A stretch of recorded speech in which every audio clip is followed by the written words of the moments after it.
The sun over the Arizona territory was not merely a celestial body. It was a judgment. It hung high and white, in a sky so bleached of color that it looked like a sheet of heated iron, hammering down upon the dry scrub and the red dust with a relentless, physical weight.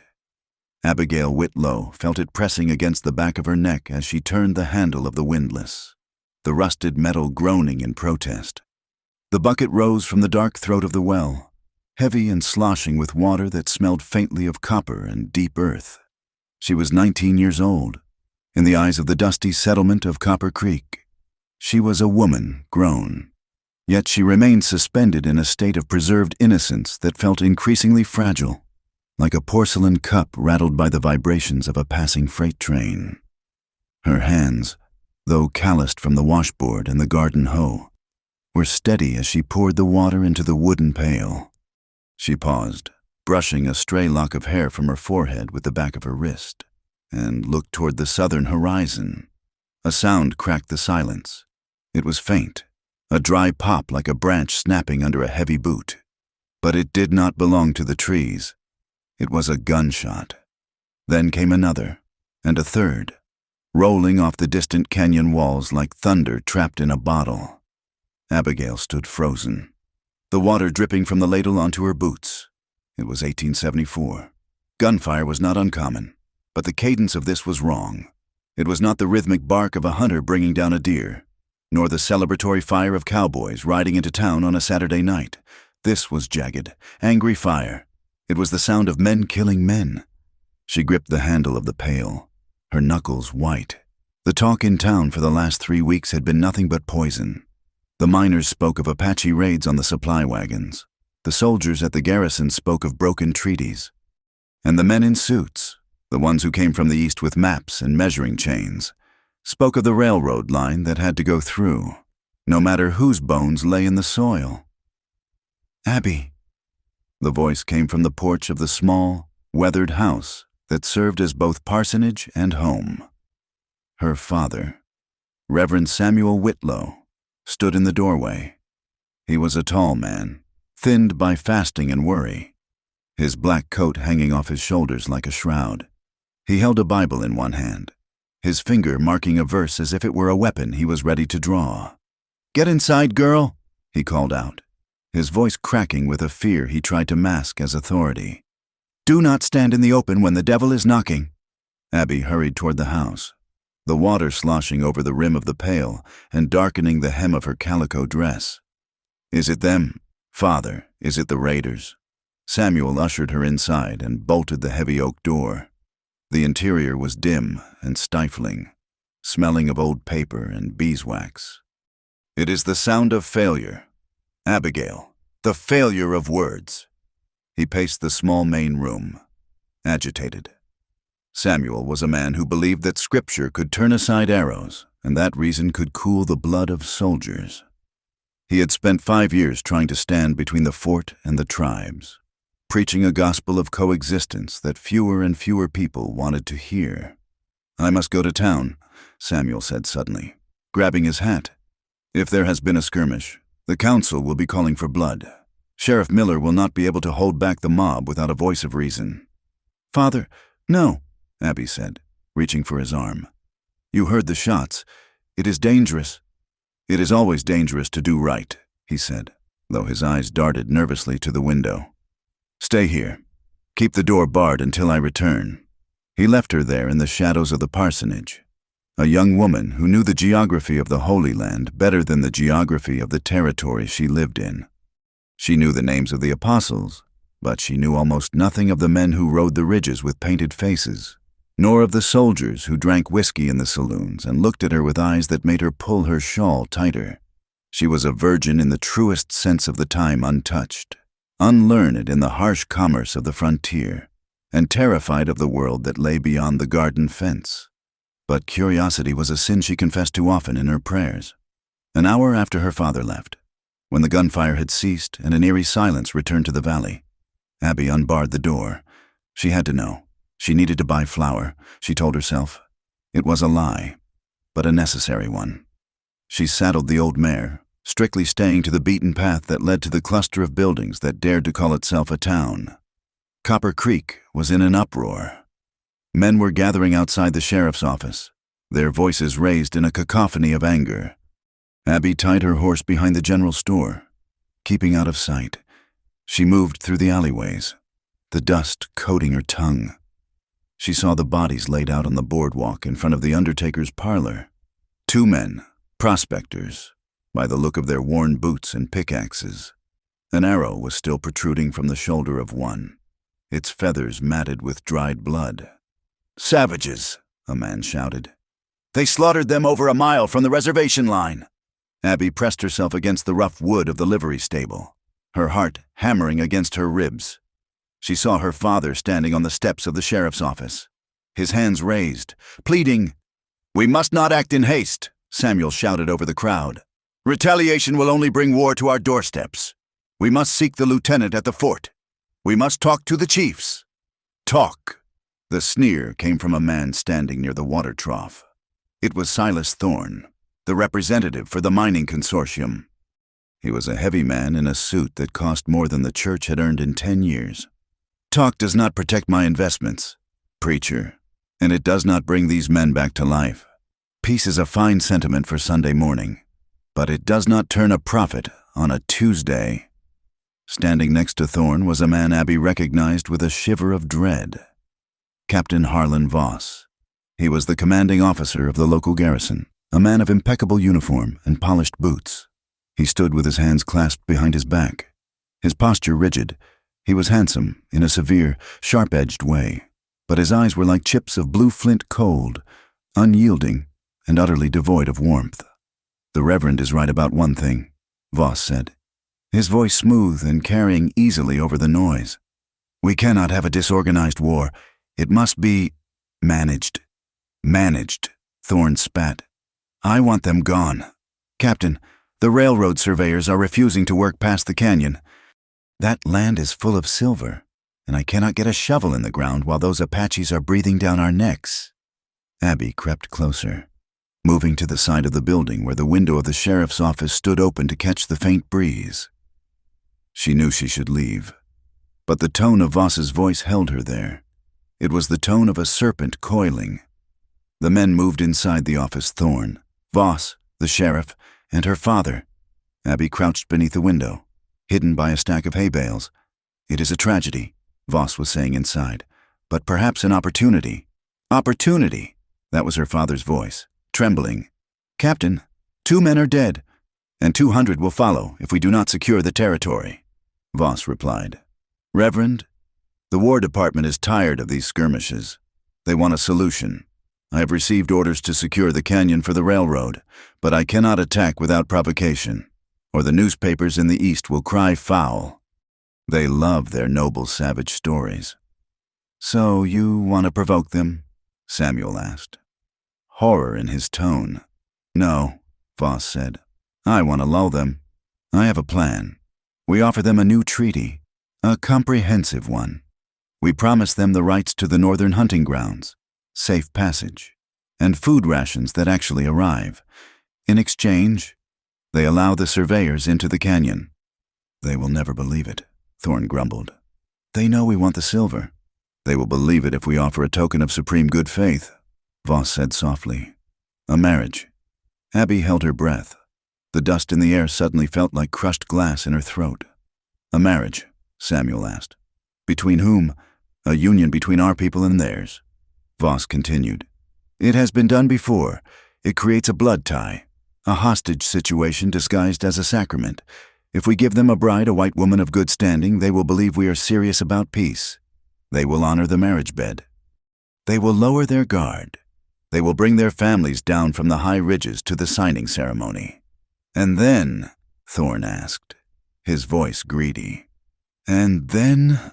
Voss said, his voice dropping to a whisper that chilled Abby to the bone. "Once the surveyors are in position and the Apache are gathered in the open for the celebration, we will find a violation of the treaty. A stolen horse, a missing cow, anything will do. And we will crush them. We will clear that canyon in one afternoon." "That is monstrous," Samuel whispered. It is a betrayal of the highest order. And who would you sacrifice to such a fate? What woman would agree to this?" There was a silence in the room. A long, heavy silence that stretched until the ticking of the clock on the wall sounded like hammer blows. "She does not need to agree, Samuel," Voss said. "She only needs to obey her father." Abby clamped a hand over her mouth to stifle a gasp. The world tilted on its axis. "No," Samuel said. "No, you cannot mean Abigail. She is a child. She is innocent."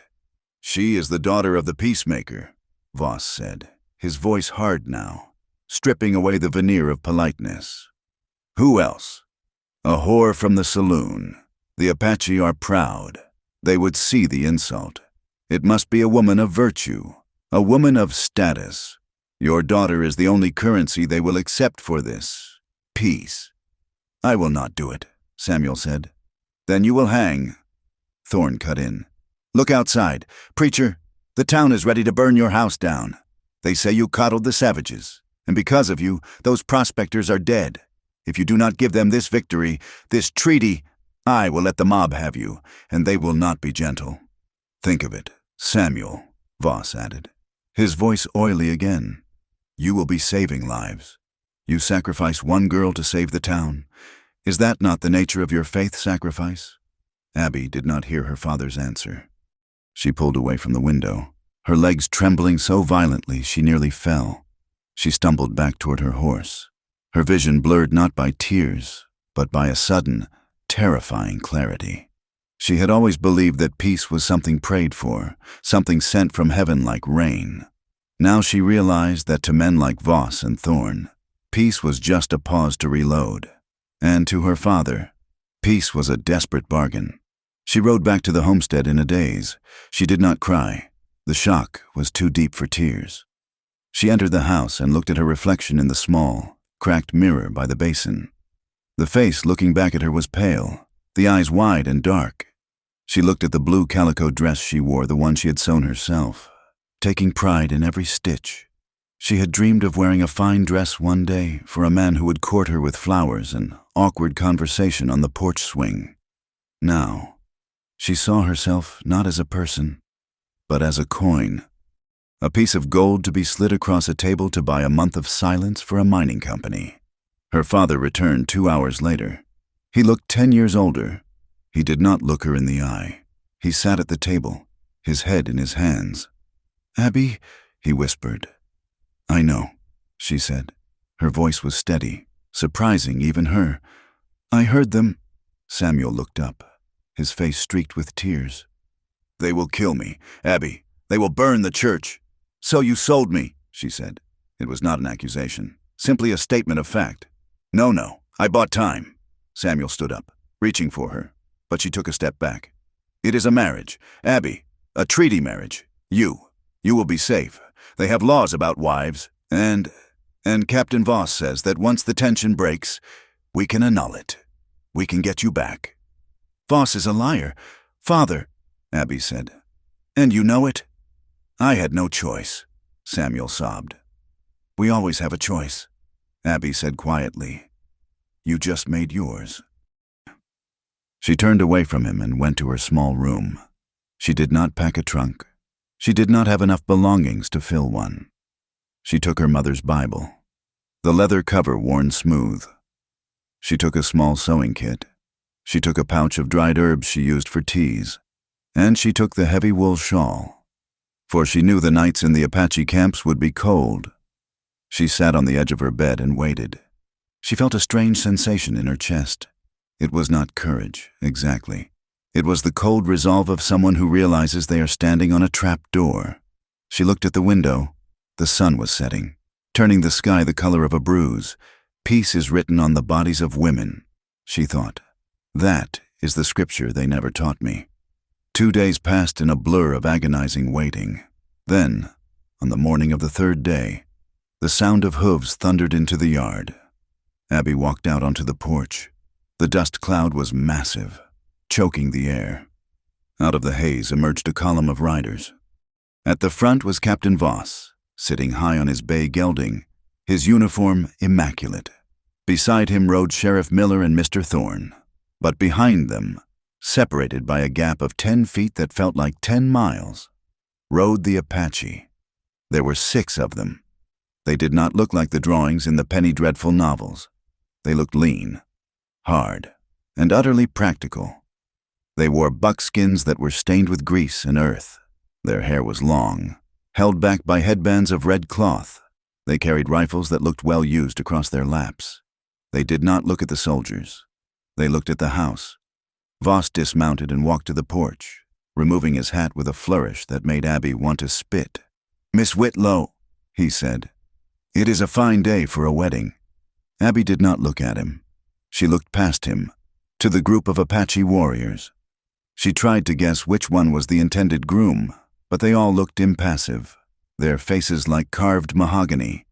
One of them, a man near the back, sat on a horse that looked too thin, its ribs showing through its coat. He wore no silver, no paint. He looked poor, even by the standards of his own people.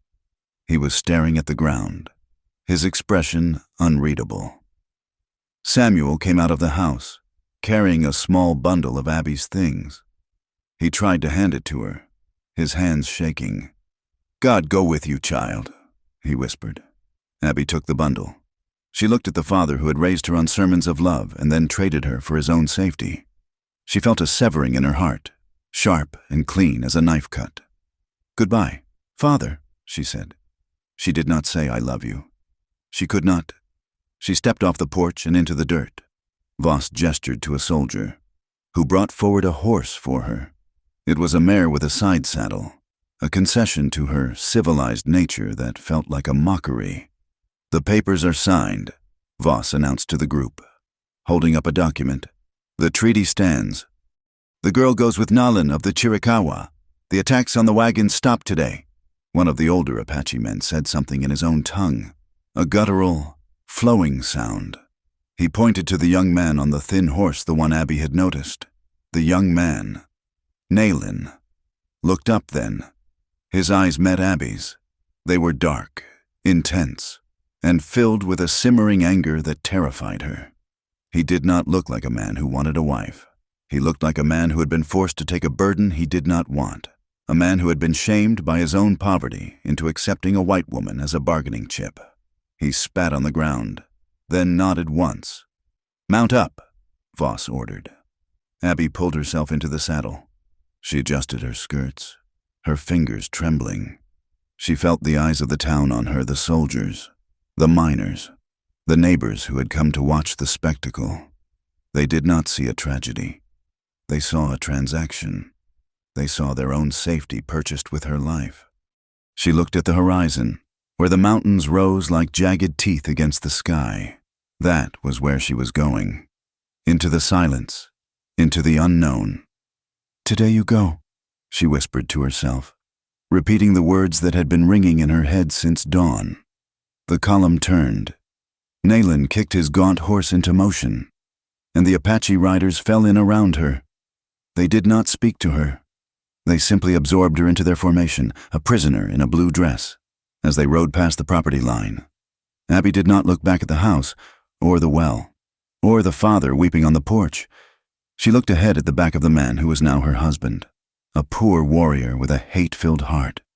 The sun beat down, indifferent and cruel. The wind kicked up the red dust, covering the tracks of her old life as if she had never existed at all. The future stretched out before her, vast and terrifying, like a canyon she had to cross on a bridge made of spider webs. She took a breath of the hot air, tasted the grit of the earth, and rode on. The heavy thud of hooves against hard-packed earth marked the rhythm of Abigail's descent into hell. The homestead and the hypocrisy of Copper Creek had vanished behind a ridge of red sandstone, leaving her in a void of heat and silence. The ceremony that had bound her to this fate had not been a service with hymns and vows. It had been a transaction conducted at the edge of the wash, where the jurisdiction of the United States Army dissolved into the sovereign dust of the Chiricahua. There had been no priest. There had been no organ music. There was only the scratching of a pen on a government document held against a saddlebag. and the curt nod between Captain Voss and an older Apache leader who watched the soldiers with eyes like obsidian chips. It was a crude, jagged affair, devoid of sanctity. It felt less like a wedding and more like a surrender of arms.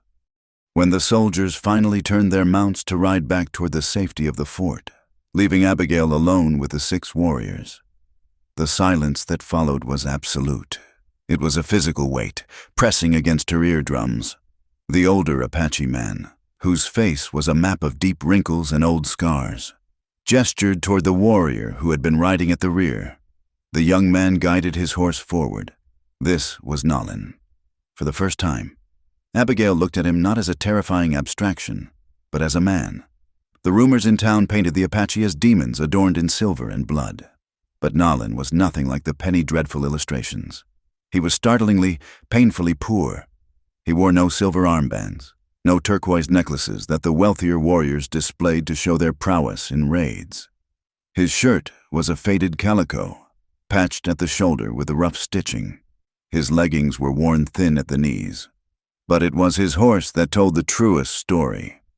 It was a small, Grula mare, her ribs showing through her dusty coat like the rungs of a ladder. She stood with her head low, exhausted, a stark contrast to the grain-fed mounts of the cavalry officers. Nalin himself looked as though he had been carved from mesquite wood and left in the sun too long. He was lean, bordering on gaunt, with high cheekbones that cast sharp shadows over his hollow cheeks. He did not look like a man who had won a prize. He looked like a man who had lost everything else and had been left with this unwanted duty. A scout who had ridden with the Apache group, a man of mixed blood, who smelled of tobacco and old sweat, spat on the ground and looked up at Abigail. "You understand what is happening, girl?" the scout asked in rough English. "I understand I have been sold," Abigail said, her voice trembling but her chin held high. The scout chuckled, a dry, rattling sound. He pointed a thumb at Nalin. "This one is Nalin. He is not a chief. He is not a war leader. He has no wife because he has no ponies to give a father. He has nothing." Abigail glanced at Nalin. He was staring at the horizon, ignoring the conversation entirely. "The council chose him," the scout continued, enjoying the cruelty of the moment. "They said, if the white men want a marriage for peace, they can have Nalin. He has no family to mourn him if the soldiers lie and kill him. He takes you to stop the shooting. That is the trade." A wave of humiliation washed over Abigail, hot as the desert wind.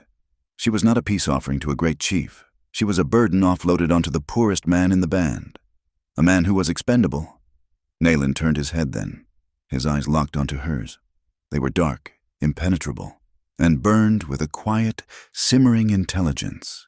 He said something to the scout, his voice low and guttural.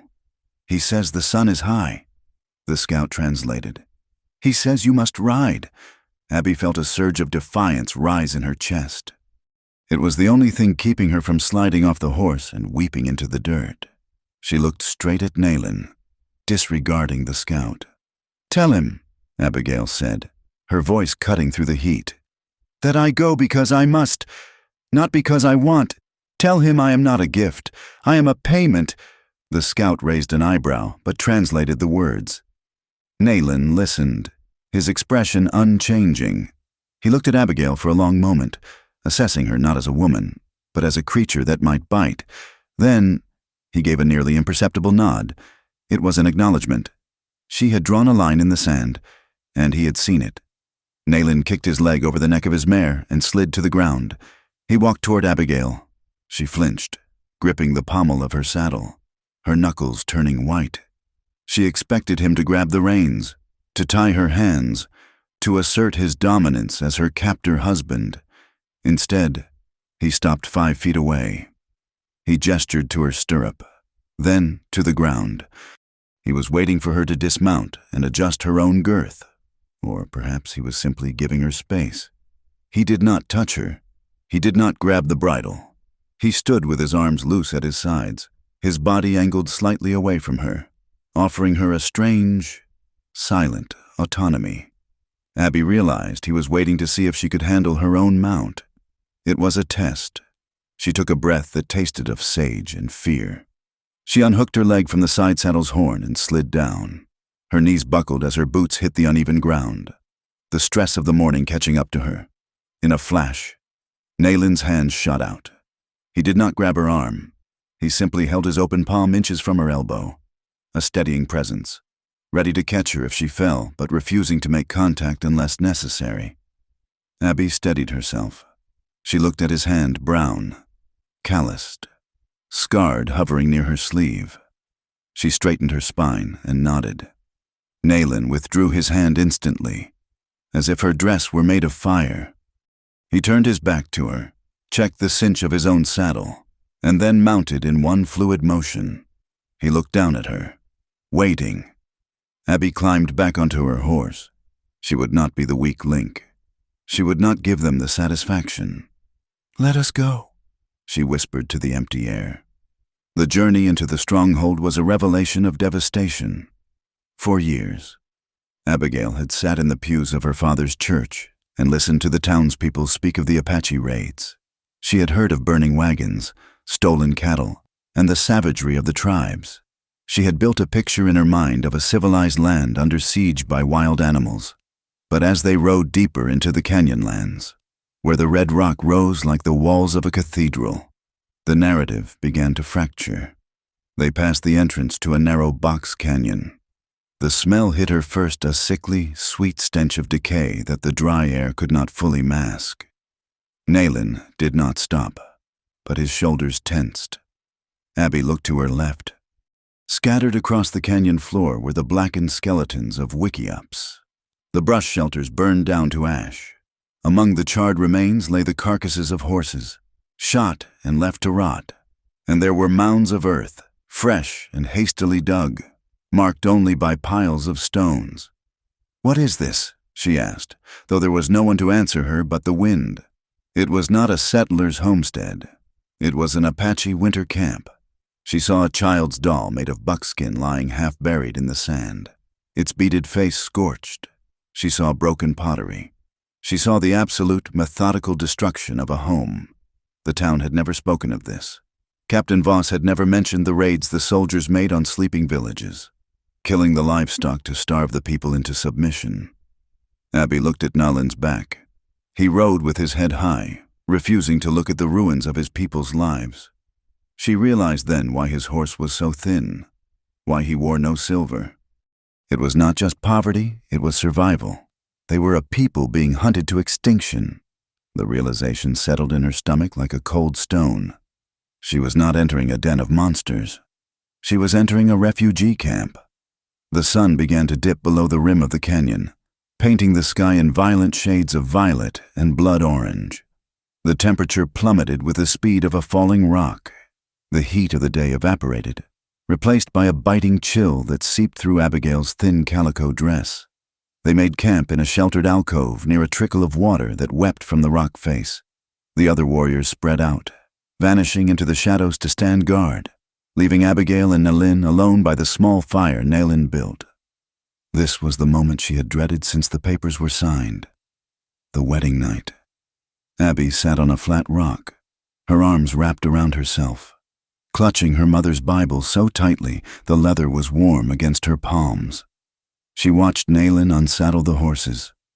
He moved with an economy of motion, rubbing down the gaunt mare with a handful of dry grass, whispering soft words to the animal in his own tongue. It was the first time she had heard him speak gently. When he finished, he approached the fire. He carried a rolled bundle of animal hides. He dropped them on the sand near the fire, spreading them out to create a sleeping mat. Abby's heart hammered against her ribs. She was 19. She knew the duties of a wife, whispered to her by the older women in town. She knew what was expected. She looked at the single sleeping mat, panic rising in her throat. Nalen looked at her. The firelight danced in his dark eyes, making them unreadable.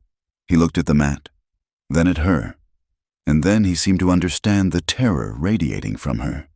He reached into his saddlebag and pulled out a piece of dried meat and a small canteen. He placed them on a rock halfway between them. Then he took his own blanket, a rough gray wool thing issued by the government reservation agency, and walked to the edge of the firelight, 10 feet away. He sat down with his back to her, his rifle laid across his knees, facing the darkness of the canyon mouth. He was not coming to the mat. "You—" Abigail started, her voice cracking. Nayland did not turn. He remained a silhouette against the stars, a sentinel guarding the perimeter. Abby realized with a jolt that he was guarding her, or perhaps he was guarding himself from her. He had created a boundary, a wall of silence and space. He was rejecting the rights the treaty gave him. The relief was so profound it nearly made her dizzy, but it was followed by a strange confusion. He did not want her. The man who had been forced to marry her saw her not as a prize to be claimed, but as a political object to be transported. Abby moved to the furs he had laid out. They smelled of smoke and wild sage. She sat down, pulling her shawl tight. The cold was biting now. She opened her Bible, seeking comfort in the familiar verses, but the words swam before her eyes. "Thou shalt not be afraid for the terror by night." A coyote howled in the distance, a lonely, yipping sound that echoed off the canyon walls. Another answered it. The wildness of the land was closing in. "Thank you," she whispered into the darkness, unsure if he could hear her, or if he would even understand the English words. Nayland did not move. He sat as still as the stones, watching the dark. In the small space of the firelight, there was fear. Yes, but there was also space. Enough space to breathe. Enough space to remain herself for one more night. They rode for 2 more days, climbing higher into the Dragoon Mountains where the air was thin and sharp. On the afternoon of the 3rd day, they crested a ridge and looked down into a hidden valley. This was the stronghold. It was not a town. It was a scattering of wickiups made of brush and canvas, tucked into the crevices of the rocks like bird nests. Smoke curled lazily from the cooking fires. Children ran between the shelters, playing a game with sticks and a hoop. As Nayland led the group down the trail, the camp grew quiet. The playing stopped. The women looked up from their grinding stones and their tanning racks. Abby felt the weight of their gazes. There was no curiosity in their eyes. There was only hard, cold judgment. They saw her blue dress, her pale skin, her straw bonnet. They saw the color of the soldiers who burned their winter food. They saw the face of the people who stole their land. Nayland rode straight to the center of the camp and stopped. He dismounted, and this time, he did not wait for Abby. He walked to her horse and held the bridle, anchoring the animal. Abby slid down, her legs stiff and aching. She stood beside her horse, feeling small and exposed. A woman stepped forward from the nearest wickiup. She was young, perhaps Abby's age, with hair that shone like a raven's wing and eyes that flashed with open hostility. This was Ayita. She wore a dress of buckskin that fit her like a second skin, and silver bracelets chimed on her wrists. She was clearly of higher status than Nayland.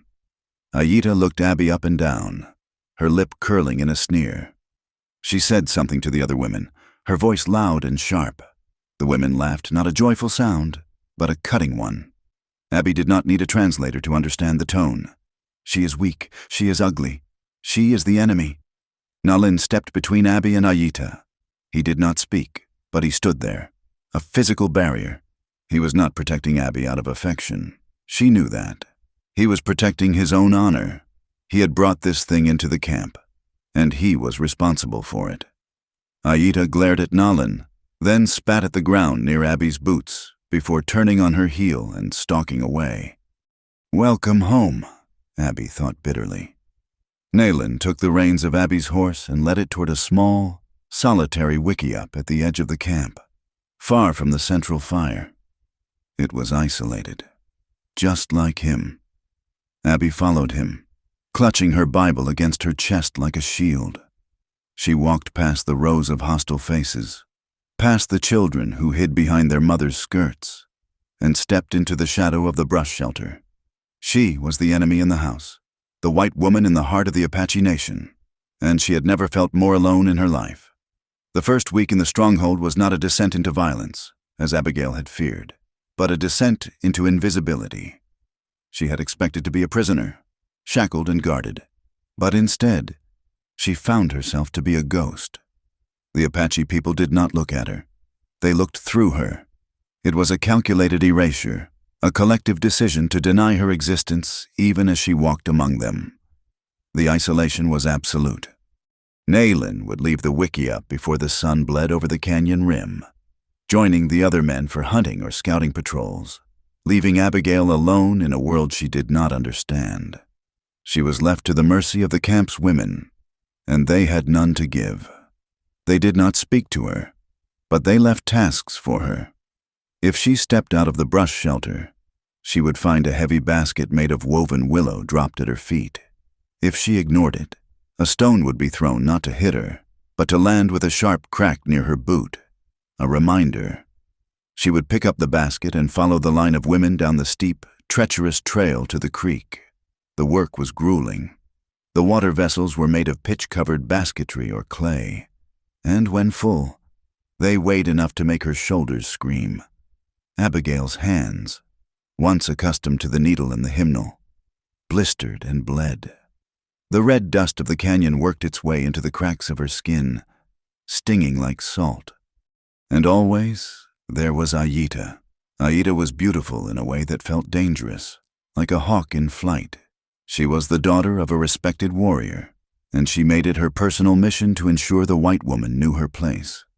Aita did not just ignore Abigail. She performed her disdain. One afternoon, as Abigail struggled to haul a bundle of mesquite wood back to the camp, her foot caught on a root. She fell hard, the wood scattering across the path.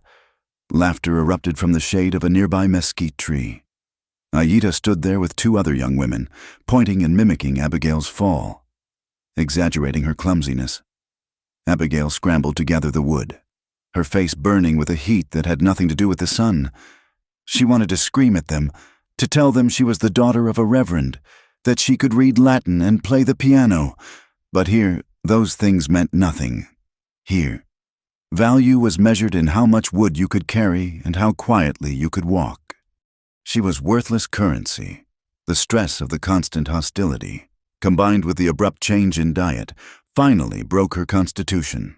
They ate a gruel made of mesquite beans, roasted agave hearts that tasted of smoke and molasses, and meat that was often tough and gamey. Abigail's stomach rebelled. 3 days into the second week, she collapsed. She had been trying to mend a tear in her calico skirt when the world tilted sideways. The gray canvas of the wickiup spun, and darkness rushed in. She woke to the sensation of being lifted. It was Naylin. He had returned early from the hunt. He did not cradle her like a lover. He carried her like a soldier carrying a wounded comrade efficiently, without wasted movement. He ducked into the wickiup and laid her on the furs. Abigail retched, her body heaving with dry sickness. Shame flooded her. She was weak. She was proving them right. Naylin did not look away in disgust. He knelt beside her, his face impassive. He took a gourd ladle, dipped it into a water jar, and held it to her lips. "Drink," he said in English. The word was rough, unused. She drank, choking slightly. He wiped her chin with the back of his hand, a gesture that was not tender, but practical. He did not offer words of comfort. He did not smooth her hair. He simply ensured she did not die. It was a duty. She was part of his household, however unwanted, and if she died of neglect, it would be a stain on his honor. For 2 days, she lay in the feverish grip of illness. Naylin came and went. He brought her broth. He kept the fire small and smokeless. He sat by the entrance, whittling a piece of ironwood, his presence a silent anchor in her drifting consciousness. On the third morning, a shadow fell over her. Abigail opened her eyes to see an old woman standing over her. Her face was a landscape of deep canyons, her skin like weathered parchment. Her hair was entirely white, tied back with a strip of red cloth. This was Enda, the grandmother of the band, a woman whose authority seemed to vibrate in the air around her. Enda leaned down, her eyes sharp and black. She poked Abigail in the ribs with a bony finger, making a clicking sound with her tongue. Then, Her hand moved to Abigail's waist. She felt the rigid boning of the corset beneath the dirty calico. The old woman let out a bark of laughter that sounded like dry leaves rasping together. She said something to Nalin, who was standing outside. Nalin ducked his head in. "She says you wear a cage." "It is proper," Abigail whispered weakly. Nda did not care for propriety. With surprising strength, she pulled Abigail into a sitting position and began to unbutton the back of the dress. Abigail tried to protest, to cover herself, but Nda swatted her hands away as one would swat a foolish child. The corset was stripped off and thrown into the corner of the wickiup with a look of utter contempt. Nda then rummaged through a pile of hides and tossed Abigail a loose tunic made of soft cotton, likely obtained from trade or a raid.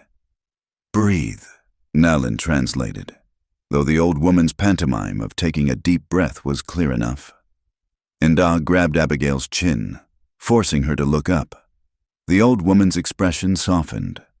Just a fraction. She tapped her own chest. Then Abigail's. "Heart." She tapped her head. "Mind."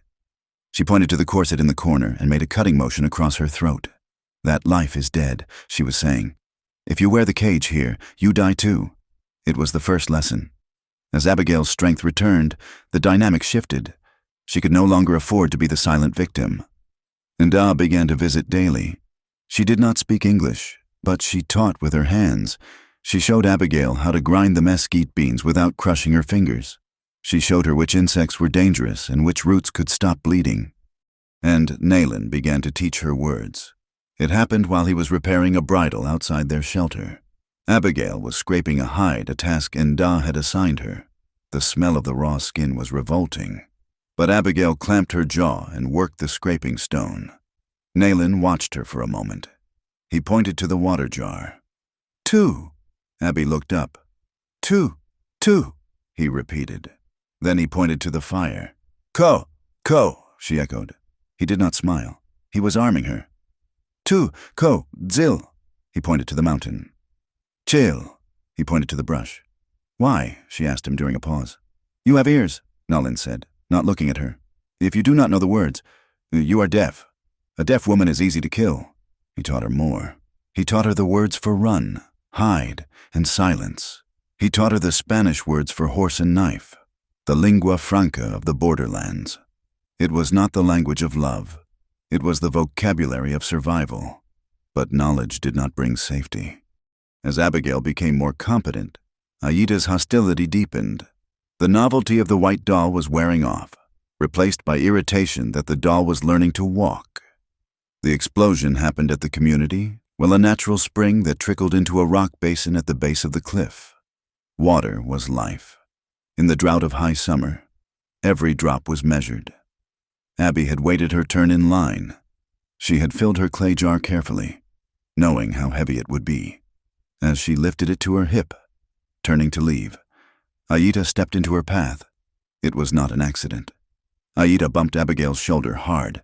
Abby stumbled. The clay jar slipped from her sweat-slicked hands. It hit the rocks with a sickening shatter. The water, 3 gallons of precious, cool water, splashed across the dry red earth and was instantly swallowed by the dust. The silence that fell over the spring was terrifying. The other women stopped their work. Wasting water was a sin greater than theft.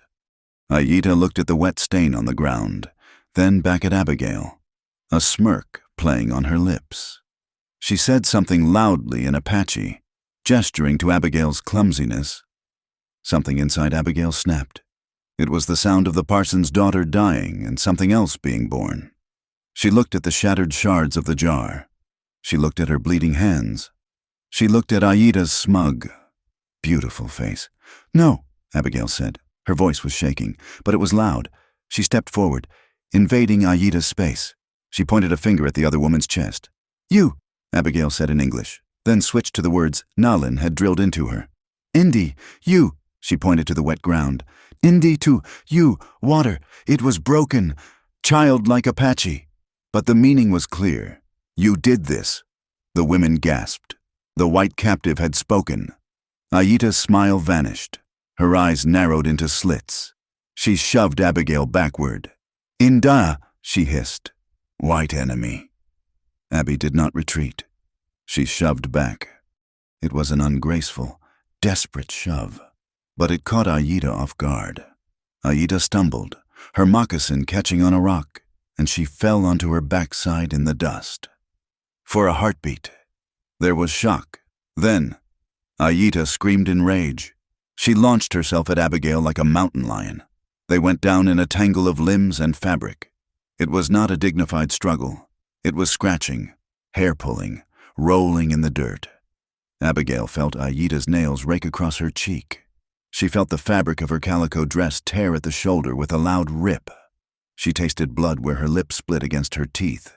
But Abigail fought. She fought with the rage of a girl sold by her father.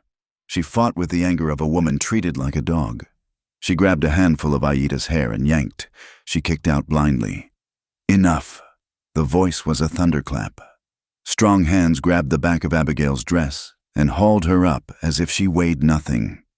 Another pair of hands grabbed Aida. Abby stood panting, her chest heaving. Her dress was ruined, the sleeve hanging by a thread, exposing her shoulder and the white shift beneath. Blood trickled down her chin. Nayland stood between them. He had been returning from the horses and had heard the commotion. His face was a mask of cold fury. He did not look at Abigail. He looked at Aida. Aida stood up, dusting herself off, ready to launch into a defense, to blame the clumsy white woman. Nayland cut her off with a sharp, guttural command. He stepped close to her, his voice low and vibrating with menace. He spoke in Apache, but the tone required no translation. He was scolding her. He gestured to the spilled water, then to Abigail, then to himself. The other women watched, eyes wide. Nayland was a poor warrior. Yes, he had no status, but he was a man, and he was asserting his right. Abby caught a few words she recognized. Izazan, wife, she, mine. He was not claiming he loved her. He was claiming that an attack on her was an insult to him. He was placing her under his shadow. Aida looked from Nayland to Abigail. Her face flushed with humiliation. To be scolded by Nayland, the man who had nothing, was a bitter pill. But she saw the look in his eyes. It was the look of a man who had been pushed too far. She turned and ran, disappearing into the brush. Nayland turned to Abigail. For the first time, she saw something other than indifference in his eyes. He looked at her torn dress, her bleeding lip, her wild hair full of twigs. He did not look angry at her. He looked impressed. He reached out and brushed a thumb across her cheek, wiping away a smear of dirt. The touch was brief, electric. "You fight ugly," he said in English. Abby let out a breath that was half laugh, half sob. She started it. "I know," Nayland said. "Come." He did not walk 10 paces ahead of her this time. He walked beside her. That evening, as the sun went down, Nayland returned to the wickiup carrying a bundle. He tossed it onto Abigail's lap. It was a dress, not woven cotton, but buckskin. It was soft, cured to a velvet finish, and dyed a pale yellow with earth pigments. It had long fringe on the sleeves and a simple beaded pattern at the collar. Abby ran her hands over the leather. It was heavy, durable. It was the clothing of this land. "The blue cloth is dead," Nayland said, sitting by the fire to clean his rifle. "It scares the horses." It was a lie. The blue dress didn't scare the horses. It was his way of saying she looked like a victim in it. Did you trade for this?" Abby asked. She knew he had nothing to trade. "My grandmother," he said. "And made it. She said the cage wearer needs a new skin." Abby held the dress up. It was beautiful in its simplicity. "Thank you," she said. "Put it on," he said. "The wind is cold tonight." Abby changed in the back of the wickiup. When she emerged, the transformation was startling. The buckskin fit her form, moving with her rather than fighting against her. She felt heavier, more grounded. She looked at Nayland. He looked up. His eyes lingered on the fringe, on the way the leather laced at the front. A flush rose on Abby's neck, not of shame, but of a sudden, confusing awareness of his gaze. "Good," was all he said. Night fell hard and fast. The wind howled through the canyon. rattling the brush walls of the shelter. Usually, Nayland would take his blanket and go outside to his guard post, sleeping in the lee of the wickiup entrance. Abby lay on the furs, listening to the wind. She thought of him out there, in the cold. She thought of how he had stood between her and Aita. She thought of the water he had given her when she was sick. He was her husband. The word felt strange, jagged, but he was also her only ally. She sat up. "Nalin." There was a silence, then a low grunt from outside the flap. "The wind is very bad tonight," she said to the canvas wall. "The fire is warm inside." She waited. Her heart beat a frantic rhythm against her ribs. It was an invitation. Not to a bed, but to a shelter. It was an admission that she did not want him to freeze. The flap pushed aside. Nayland ducked in. He brought a gust of cold air with him. He looked at her, his face shadowed. He stood there for a long moment, filling the small space with his presence. The wickiup suddenly felt very small. "The wind is bad," he agreed quietly. He did not come to her furs. He moved to the opposite side of the small fire pit, near the entrance. He laid his blanket out on the hard earth. He placed his rifle within easy reach of his hand. He lay down and turned his back to her, just as he had on the trail. But he was inside. Abby lay back, pulling the buffalo robe up to her chin. The fire crackled softly between them. She could hear his breathing, steady and slow. She looked up at the smoke hole, where a single star was visible. She touched her swollen lip. It throbbed, but the pain felt real. It felt like ownership. She was no longer the girl who cried in the parsonage. That girl had been left in the dust at the spring. She was someone else now. She was a woman who could scrape hides, who could speak the words of the enemy, and who could fight for her place in the dirt. She turned her head slightly to look at the dark shape of Nayland's back. He was a stranger, a warrior, a man who had married her out of hate. But tonight, he was just a man sleeping across the fire, and she was just a woman watching him, wondering what lay beneath the silence. "Good night, Nalin," she whispered. He did not answer, but she saw his shoulders shift, settling into the earth.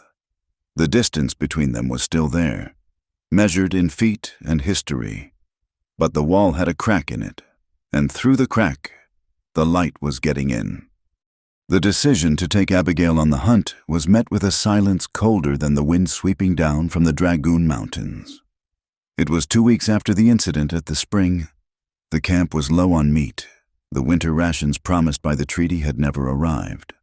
Halted by bureaucratic red tape or, more likely, diverted into the pockets of the Indian agent, the band needed to hunt to survive the coming frost. Nalin stood by his gaunt mare, tightening the cinch. Beside him, Abigail waited. She wore the buckskin dress Enda had given her, and over her shoulders was a heavy woolen serape she had woven herself on a crude loom under the old woman's instruction. She looked less like the parson's daughter and more like a creature of the high desert, but to the other men, she was still a bad omen. "She brings the white man's smell," a warrior named Kale said. Spitting into the dust, he was older, scarred, and held on to the old hatreds like precious stones. "The deer will run before we even see them. Why do you bring this burden?" "Nalin." Nayland did not look up from his saddle. "She eats the meat. She should know how it bleeds. And if I leave her here, Aita will put scorpion weed in her soup." It was a grim joke, but no one laughed. Nayland swung onto his horse and looked down at Abigail. "Mount up. Keep your mouth shut and your eyes open." Abigail climbed onto her horse. She knew she was unwanted. She could feel the resentment radiating from the 6 other men in the party. But she also knew that staying in the camp without Nalin was dangerous. The women had stopped throwing stones, but their silence was a loaded weapon. They rode out in a single file, heading north toward the high mesas where the grass was still sweet enough to hold the buffalo or the elk. The terrain was brutal. They climbed steep shale slopes where the horses had to scramble for purchase, and they descended into box canyons where the shadows swallowed the light at noon. For 2 days, they found nothing but tracks that were days old. The mood of the party darkened. A hungry Apache was a patient hunter, But a hungry husband with a family waiting was a desperate one. On the third afternoon, the wind changed. It carried the scent of pine resin and musk. Nolan held up a hand. Halting the column, he pointed toward a narrow draw a mile away. "Bison," he whispered. "A straggler. A bull." The men dismounted, leaving the horses with a young boy who acted as the holder. Nayland looked at Abigail. "Stay with the horses." "I can shoot," she said softly. Her father had taught her to use a rifle to keep coyotes off the chickens. "This is not a chicken," Nayland said. "Stay." He left her. Abigail watched them creep forward, disappearing into the sagebrush like ghosts. She waited, her heart thumping against her ribs. The silence of the high country was immense. Then, the world exploded. A gunshot cracked the air, followed by a roar that shook the ground. Dust billowed from the draw. The men were shouting not the disciplined calls of the hunt, but the frantic yells of something gone wrong. Abigail did not think. She kicked her horse into a gallop. Ignoring the boy's shout of protest, she rode toward the dust. As she crested the rise, she saw the chaos. They had cornered a massive bull bison, an old solitary male with shoulders like a mountain and horns that spanned 4 feet. Nayland had fired, but the bullet had only grazed the beast's flank, maddening it. In its rage, the bull had turned not on Nolan, but on the youngest member of the party, a boy of 16 named Chayton. Chayton's horse had panicked and thrown him. Now, the boy was scrambling backward in the dirt, his rifle lost. As 2,000 pounds of fury charged him, the other men were too far away or trying to control their spooked mounts. Nayland was reloading his single-shot Springfield, his hands a blur, but he would not be fast enough. Abigail saw the geometry of death clearly. The bull would crush Chayton before Nolan could fire. She screamed a high, piercing sound that cut through the dust. She drove her mare straight down the slope, placing herself between the bull and the fallen boy. She did not have a gun in her hand. She whipped off her heavy woolen serape and snapped it in the air like a flag. "Hey, hey!" she shrieked. The bison, confused by the sudden movement and the flash of color, skidded in the dirt. It swung its massive head toward her, its small eyes burning with hate. It forgot the boy. It wanted the horse. The bull charged her. Abigail wheeled her mare, kicking its flanks. The mare, terrified, leaped forward. The bison's horn missed the mare's haunch by inches, catching the edge of the saddle blanket. The force of the passing beast nearly unseated Abigail, but she clamped her legs and rode. She led the bull away from Chayton. Drawing it into the open, a second shot rang out. The bison stumbled. It took another step. Then its front legs buckled. It crashed into the earth with a sound like a falling tree, sliding in the dust before coming to a stillness. Abigail pulled her shivering mare to a halt. She sat there, gasping for air, her hands trembling so hard she could barely hold the reins. Silence returned to the mesa. Nayland lowered his rifle. Smoke curled lazily from the barrel. He looked at the dead bull, then at Chayton, who was climbing to his feet, pale and shaking. Finally, he looked at Abigail. He did not smile, but the look on his face was one she had never seen before. It was the look a man gives a comrade who has just stood on the firing line beside him. Cale rode up to Chayton, checking the boy for injuries. Then, the old warrior turned his horse toward Abigail.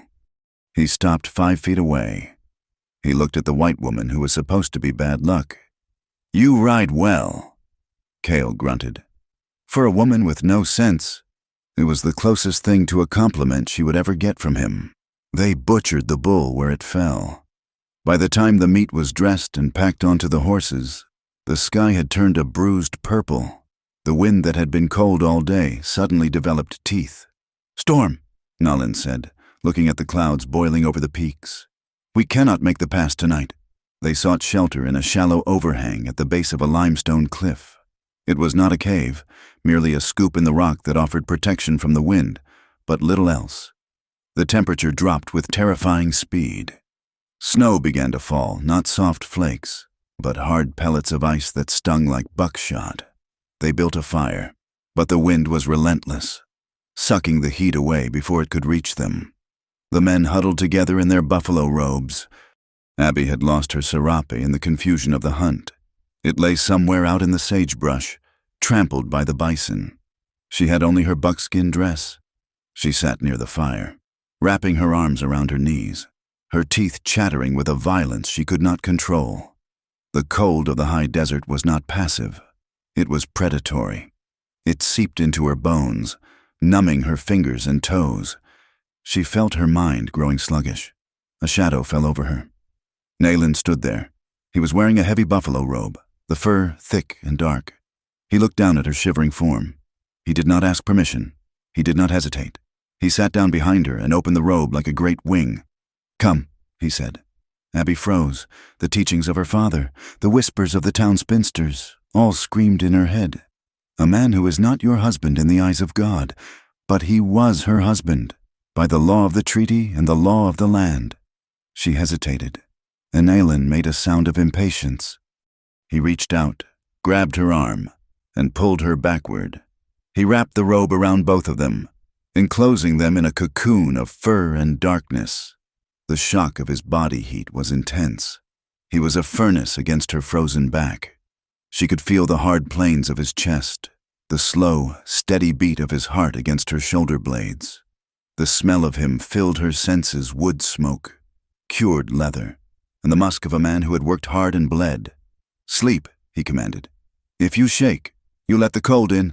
Abby tried to hold herself stiff, to maintain a barrier of propriety even inside the robe, but the cold was too strong, and his warmth was too inviting. Slowly, her muscles unlocked. She leaned back against him. The storm howled outside, a white curtain erasing the world. But inside the robe, it was quiet. Abby felt a strange sensation unfurling in her stomach. It was not fear. It was a heat that had nothing to do with the fire. She was 19, and she had never been this close to a man. She felt the roughness of his tunic against her cheek. She felt his breath stirring her hair.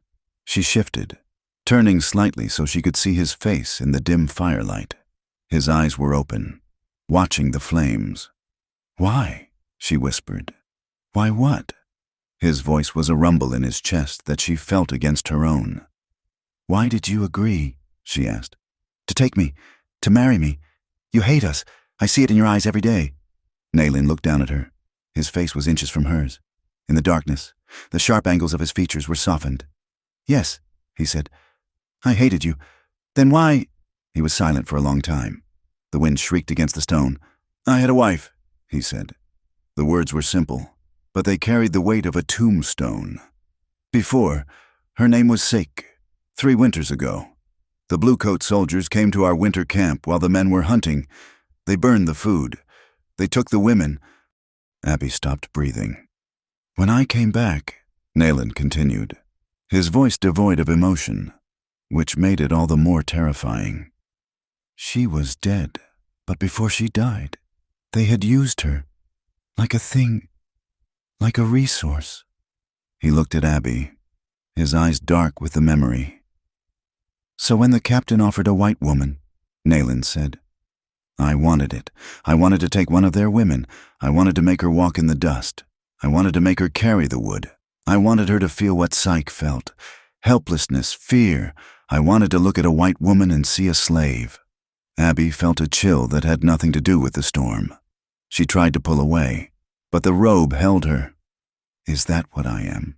she whispered, her voice trembling. "A punishment." Nayland looked at her. His gaze moved over her face, the soot on her cheek, the fear in her eyes, the lips that had cracked in the dry air. "That is what I wanted," he said. "Revenge, a mirror to hold up to the white man." He shifted, his arm tightening around her waist beneath the robe. It was not a threatening grip.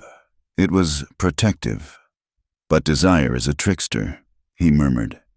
"It changes the shape of things." "I don't understand," Abby said. "Tonight," Nayland said, "when the bull charged, I did not see a white woman. I did not see an enemy. I saw you. I saw the woman who fought Ayita. I saw the woman who rode into death to save a boy who hates her."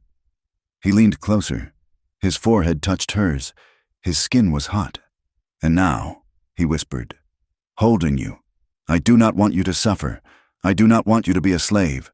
The hate is leaking out, and something else is filling the space.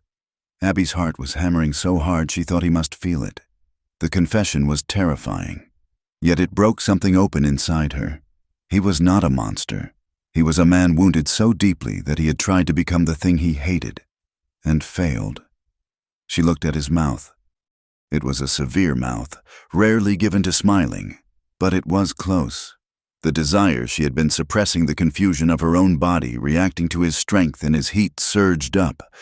She wanted to bridge the gap. She wanted to heal the wound he had just shown her. She moved her hand, touching his chest. She tilted her head up. Her lips brushed against his. It was a tentative, frightened invitation. Nolan's breath hitched. For a second, his hand moved to the back of her neck, his fingers tangling in her hair. He pulled her closer. The hunger in him was palpable, a starving thing waking up. Then he stopped. He pulled back, creating an inch of space that felt like a mile. His breathing was ragged. "No," he rasped. Abby flinched, stung. I am your wife." "Not like this," Nayland said. His voice was firm, though his hand on her waist was trembling. "You are shaking." "Abigail." "I am cold," she lied. "You are afraid," he corrected. "You offer this because you think it is the price for the robe, or because you think it will keep you safe, or because you are grateful I did not let you freeze." He moved his hand from her neck to her cheek, his thumb tracing the line of her jaw. "I do not want gratitude," he said, "and I do not want payment. The soldiers took my first wife by force. If I take you while you are afraid, then I am no better than the men who killed her." He looked deep into her eyes, stripping away her defenses. "I do not want the forced part to be in your body," he said. "When we lie together, it will be because you choose it.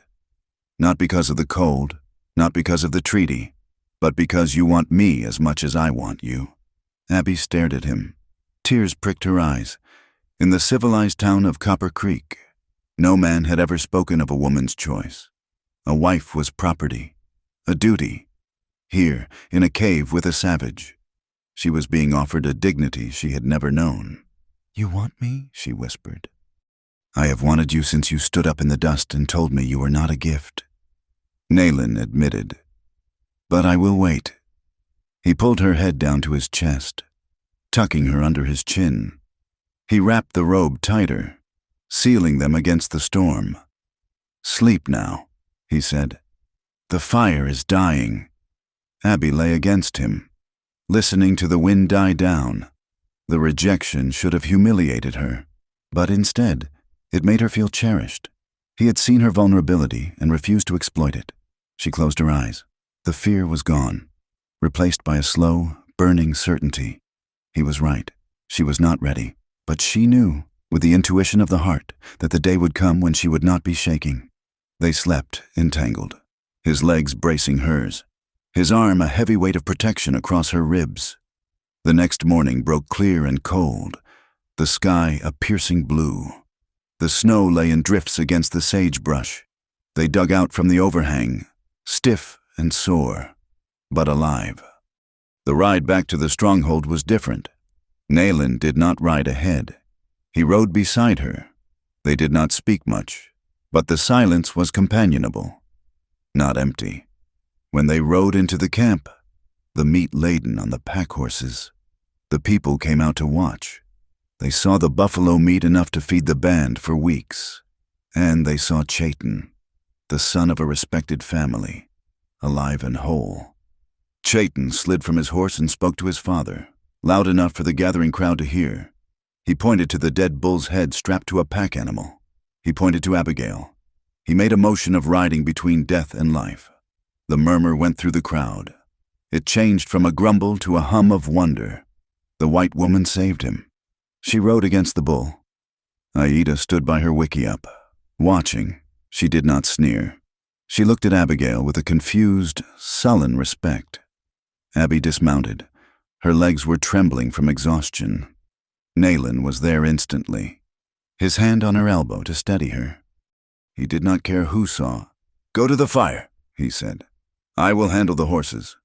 Abby walked toward their wickiup. For the first time, No one turned their back on her. An old woman nodded as she passed. A child stared, open-mouthed. She had left as a burden. She had returned as a provider, but 40 miles away, in the polished office of the fort commander, Captain Harlan Voss was not celebrating survival. He stood by the window, looking out at the parade ground. A scout stood behind him, hat in hand. "You are certain?" Voss asked. "She is alive." "Yes, sir," the scout said. "Saw them coming down from the high country.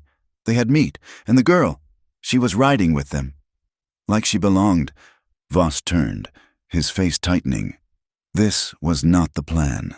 The girl was supposed to be a victim, a martyr whose tragic death at the hands of savages would incite the war he needed to clear the canyon for the silver mines. If she survived. If she actually brokered peace. The railroad investors would pull their funding. "She adapts too well," Voss murmured. "It seems the Reverend's daughter has gone native." He walked to his desk and picked up a pen. "If the Apache will not kill her," Voss said softly, dipping the pen in the inkwell, "then we must create a situation where they have no choice. Or better yet, where she appears to betray them." He began to write. The peace had lasted too long. It was time to strike a match. The peace that Captain Harlan Voss had engineered was a lie written in ink. But the war he desired was written in fire.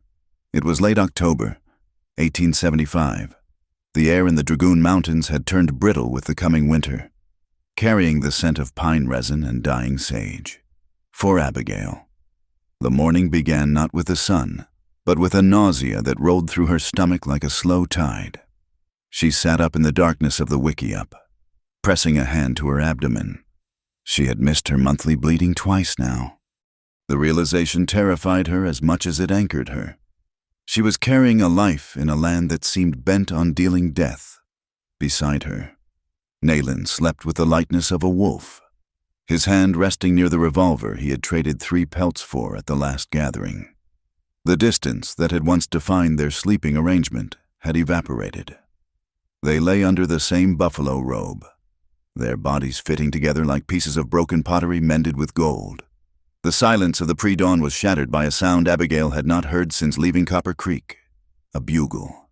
It cut through the canyon, sharp and brassy, the herald of civilization and slaughter. Nayland was moving before the first note faded. He kicked the buffalo robe aside, grabbing his rifle and the ammunition belt. "Get up!" he hissed. "Abby, get up!" Outside, the world turned orange. The dull thump of torches hitting dry brush was followed instantly by the roar of flames. The screams began a heartbeat later high, piercing shrieks of women and the confused cries of children waking up to an inferno. Abigail scrambled into her moccasins, her heart hammering against her ribs. She grabbed her medicine bag and the knife Nalin had given her.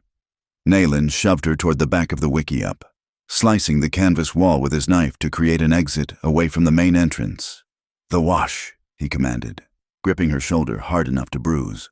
"Go to the deep wash behind the camp. Do not stop. Do not look back." "Where are you going?" she screamed over the noise of gunfire that had begun to crackle like dry wood in a fire. "To buy you time," Nayland said. He did not kiss her. There was no time for tenderness. He shoved her through the slit in the canvas and turned back toward the entrance, running straight into the chaos. Abigail tumbled out into the cold air. The camp was a nightmare. Soldiers on horseback, the United States cavalry, were riding through the cluster of shelters, firing pistols and swinging sabers. The smell of burning canvas and black powder stung her eyes. She ran.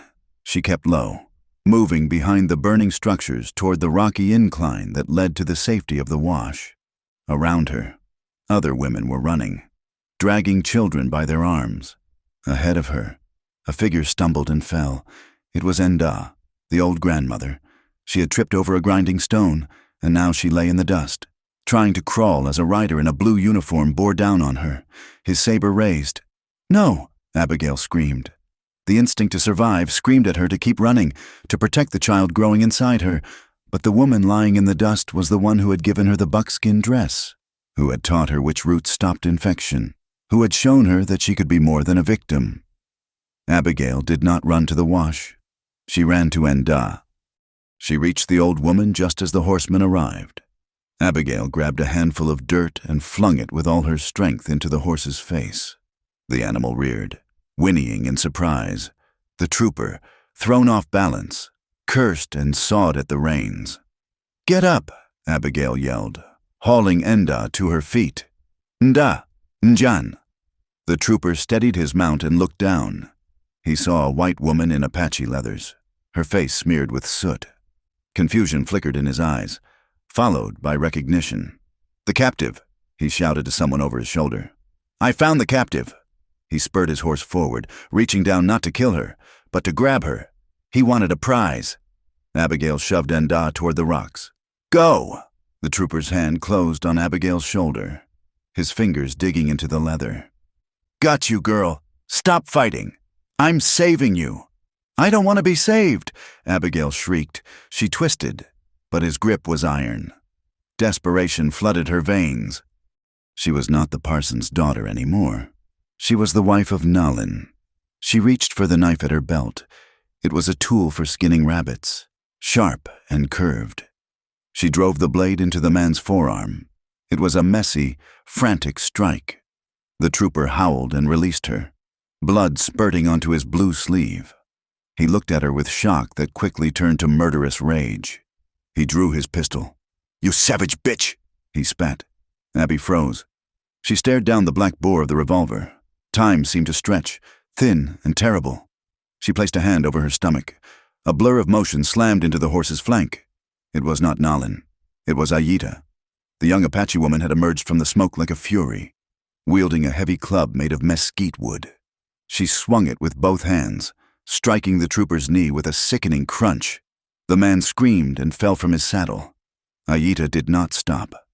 She stood over him, raising the club again, but another shot rang out, kicking up dirt at her feet. More soldiers were coming. Ayita looked at Abigail. There was no hatred in her eyes now. The fire had burned it away, leaving only the solidarity of the hunted. "Run!" Ayita shouted in English, a word she had likely learned just to warn her enemies, but now used to save her sister. Together, they dragged Nda into the cover of the boulders. The deep wash was filled with smoke, but it offered cover. Women and children were huddled there, crying silently. "Stay here," Abigail told Ayita. "Where do you go?" Ayita grabbed her arm. "Nalin," Abigail said. "He is still out there. He fights for us," Ayita said. "If you go back, you die." "If I don't go back, I am already dead," Abigail replied. She left the safety of the rocks and crept back toward the burning camp. The heat was intense. She moved like a shadow, using the smoke as a veil. She reached the edge of the central plaza, where the fighting was thickest. The Apache warriors were outnumbered 3-1. They were fighting a retreating battle, trying to draw the soldiers away from the wash. In the center of the melee, she saw Captain Harlan Voss. He was not fighting. He sat on his high horse, observing the slaughter with the detached interest of a man watching a play. He looked immaculate, his uniform buttoned to the chin, a stark contrast to the blood and grime around him. And she saw Nalin. He was on foot, his horse likely killed. He was fighting 2 soldiers with his rifle used as a club. Blood was streaming down the side of his face from a cut on his forehead. As Abigail watched, a 3rd soldier struck him from behind with a rifle butt. Nalin went down to one knee. "Hold!" Voss's voice cut through the din. "Hold fire on the buck." The soldiers circled Nalin, their pistols drawn. Nalin tried to rise, but one of them kicked him in the chest, sending him sprawling into the dust. Voss rode forward, looking down at the fallen warrior. Then, his eyes lifted and scanned the burning wreckage. "Come out, Abigail," Voss shouted. "I know you are here. I did not burn this rat's nest to the ground just to leave you behind." Abby stepped out from behind the burning remains of a wickiup. She walked into the open circle. She held her bloody knife at her side, but her head was high. "I'm here, Harlan," she said. Her voice was steady, though her knees felt like water. Voss smiled. It was a cold, triumphant expression. "Mrs. Whitlow, you look terrible, but we will get you cleaned up. A bath, a proper dress, and you will forget this nightmare ever happened." "This is not a nightmare," Abigail said, gesturing to the dead bodies scattered on the ground. "This is a crime. This is justice," Voss corrected smoothly. "These savages killed a prospector 3 days ago. They broke the treaty. I am merely restoring order." "You lie," Abigail said. "You killed him yourself, or you paid someone to do it, just as you said you would in the sheriff's office." Voss's smile faltered. He glanced at his men. They looked uneasy. They were soldiers, not executioners, and shooting women and burning homes sat ill with many of them. "You are hysterical," Voss said dismissively. "Trauma does that to a woman's mind. Come here. Get on the horse." He gestured to an empty mount. Abigail did not move toward the horse. She moved toward Nalin. He was conscious, struggling to breathe, blood bubbling at his lips. He looked up at her, his eyes wide with fear, not for himself, but for her. "Go," he mouthed. Abigail knelt beside him. She placed a hand on his shoulder. Then she stood up and placed herself between Nalin and Voss. "I am not going anywhere with you," she said. Voss's face hardened. "Step aside, Abigail. That man is a combatant. He is to be executed for insurrection." "He is my husband," Abigail said. The words rang out clear and absolute. "He is a dog." Voss spat. "And you have degraded yourself enough. Look at you, dressed in skins, smelling of smoke. You are a disgrace to your race." He walked his horse closer, leaning down. "And what is that I see? You hold your belly like a wounded animal." He stared at her abdomen, and the realization dawned on him. His face twisted in disgust. "You are pregnant," he whispered, loud enough for his men to hear. "You carry a mongrel child." "I carry a child," Abigail said. "And he will not be born in a cage." Voss straightened up. He drew his revolver. "Then he will not be born at all. If you choose the savage, you die with the savage. It is a tragedy. The report will say, 'The captives were killed by their captors before we could rescue them.'" He cocked the hammer. Nalin let out a roar. He lunged forward, grabbing Abigail's ankle to pull her down, to shield her with his own broken body. But before Voss could pull the trigger, a sound rolled down from the canyon walls. It was not a bugle. It was a war cry. Hundreds of voices. Voss looked up. On the ridge overlooking the camp, a line of warriors appeared against the rising sun. They were not Chiricahua. They were Mescalero, a neighboring band. Inda had known. The old woman had read the signs in the movement of the soldiers days ago and had sent runners. "Flank!" a sergeant screamed. "Captain, we are flanked!" Arrows began to rain down a dark sleet that hissed through the air. A soldier near Voss grunted and fell with a shaft in his neck. Panic broke the formation. "Retreat!" Voss screamed, his composure shattering. "Fall back to the wash, no to the river!" The soldiers wheeled their horses. The discipline of the drill field vanished in the face of an overwhelming force on high ground. Voss looked at Abigail one last time, his eyes burning with a promise of future violence. "This is not over. Abigail," he shouted, "I will hunt you to the ends of the territory." Then he spurred his horse and galloped away into the smoke, his men scrambling behind him. The thunder of hooves faded, replaced by the crackle of fire and the moans of the wounded. The Mescalero warriors did not pursue far. Their goal was to save the survivors, not start a massacre they could not finish. Abigail dropped to her knees in the dust. The adrenaline drained out of her, leaving her trembling. She turned to Nalin. He was pale, his skin turning a grayish hue under the dirt. The kick to his chest had broken ribs. But the real danger was a gunshot wound in his thigh that she hadn't seen until now. The dark blood was pulsing out in a steady rhythm. "Nalin," she whispered. "Stay with me. Abby," he rasped. You stayed." "I chose," she said fiercely. She ripped the hem of her buckskin dress, but the leather was too tough to tear into bandages. She looked around frantically. She saw a bundle that had been dropped in the chaos. It was her own saddlebag, miraculously unburned. She tore it open. Inside was her sewing kit and the white linen shift she had worn under the dress, the last remnant of her life in Copper Creek. She pulled out the white cloth, with her teeth and hands. She tore it into strips. She pressed a pad of linen against the wound on his leg, leaning her entire weight on it to stop the bleeding. "The bleeding! It is deep," Nayland grunted, his eyes fluttering shut. "Keep your eyes open," Abigail commanded. "Listen to me. Nalin, you do not get to die. Not after I fought a soldier for you. That would be rude." A ghost of a smile touched his lips. Rude. The bleeding slowed, but the wound gaped open. It needed to be closed. Abigail opened her sewing kit.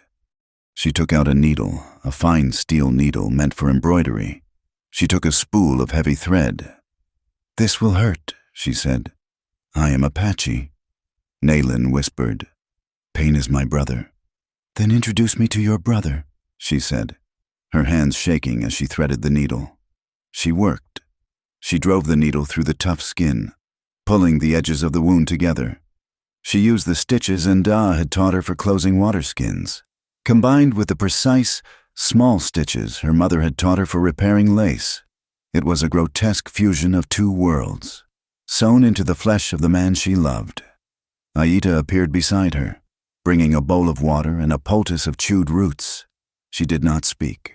She simply washed the blood from around the wound as Abigail stitched. When the last knot was tied, Abigail sat back, her hands covered in blood. Nayland had passed out from the pain, but his breathing was steady. The Mescalero leader rode into the center of the ruined camp. He looked at the destruction, then at the white woman kneeling in the blood and dust, holding the hand of the fallen warrior. The sun had fully risen now. It illuminated a wasteland of ash. The winter food was gone. The shelters were gone. They had won the battle, but they were homeless in the face of winter. Abby looked down at her hands. The blood on them was mixed Nalin's blood, the soldier's blood, and her own. She placed a hand on her stomach. Voss was gone, but he was right about one thing. He would come back. The war had truly begun. She looked at Nalin's sleeping face. She leaned down and kissed his forehead, tasting salt and smoke. "Let him come," she whispered to the wind. "We will be ready." The wind that scoured the temporary refuge of the Mescalero band was not merely cold. It was a thief. It stole the warmth from the few blankets they had salvaged. It stole the moisture from their lips. And it stole the hope that had briefly flared after the victory at the burned camp. Abigail sat near a small, smokeless fire, watching the sun struggle to rise over the Dragoon Mountains. It had been 3 days since the attack. They were alive, but they were starving. Voss had burned the winter stores. The game in this high, rocky terrain was scarce, and every time the hunters went out, they risked running into a cavalry patrol. They were being herded. Voss was not attacking directly again. He was simply tightening the noose, waiting for hunger or winter to finish what his bullets had started. Abigail looked at Nalin. He was lying on a pallet of cedar boughs, his leg wrapped in the linen she had torn from her undergarment. He was burning with fever. He had insisted on standing guard the previous night, leaning heavily on a crutch made of driftwood, refusing to look weak in front of their Mescalero hosts. Now, the infection she had fought so hard to stitch closed was knocking at the door again. She realized then that running was a slow form of dying. She stood up, brushing the dirt from her buckskin skirt. She walked to the saddlebags she had saved. Inside, tucked between layers of leather, was the evidence she had gathered the ledger page she had found months ago in the ruins of a prospector's shack. And more importantly, a sworn affidavit she had written herself, signed by Thomas, the blacksmith in Copper Creek, during a secret trade meeting weeks prior. It detailed the bribes Voss had taken from the mining consortium. She began to saddle the Grula mare. "What are you doing?" The voice was weak, raspy, but filled with an edge of steel. Nayland had opened his eyes. He was trying to push himself up on one elbow. "I am going to the fort," Abigail said. She did not look at him, focusing on the cinch. "No," Nayland growled. He tried to rise, but his leg buckled, and he collapsed back with a hiss of pain. "You do not go to the Wolf's Mouth to ask for mercy." "I am not asking for mercy," Abigail said, turning to face him. "I am going to stop him. Voss wants a war in the shadows. He wants us to die quietly in these canyons, so he can write a report saying we froze to death or killed each other. I'm going to turn on the lights. He will hang you, Nayland said.